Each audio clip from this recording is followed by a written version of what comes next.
লালমনিরহাটে মন্দিরে ঢুকে বিশৃঙ্খলা করে টুপি মাথায় দিয়ে নামাজ পড়ার সময় স্থানীয়রা রিপন ইসলাম বয়স ৩৫ নামে এক যুবককে হাতে নাতে আটক করেছেন।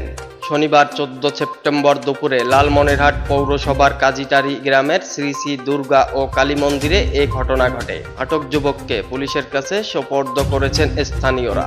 আটক যুবক রিপন ইসলাম একজন ব্যাটারি চালিত রিকশা চালক। তার বাড়ি লালমনিরহাটের আদিতমারী উপজেলার সাপটিবাড়ি গ্রামে।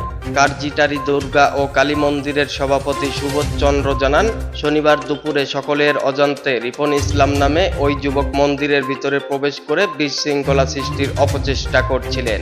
এ সময় সে মন্দিরের ভিতরে টুপি মাথায় দিয়ে নামাজ পড়ার ভঙ্গিমা করছিল। পরে স্থানীয় লোকজন অজ্ঞাত ওই যুবককে মন্দিরের ভিতরে দেখে তাকে আটক করে জিজ্ঞাসাবাদ করা হলে সে তার নাম আর ঠিকানা ছাড়া আর কিছুই বলতে পারেন না।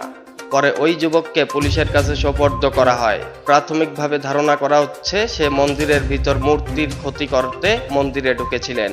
এ বিষয়ে লালমনিরহাট পৌরসভার কাউন্সিলর আউয়াল ইসলাম বলেন, তিনি বিষয়টি জানার পর তৎক্ষণাৎ ঘটনাস্থলে ছুটে যান। যুবকটিকে দেখে দুষ্কৃতিকারী মনে হয়েছে। তাকে কোনো ধরনের মারপিট ছাড়াই পুলিশের কাছে সোপর্দ করা হয়েছে।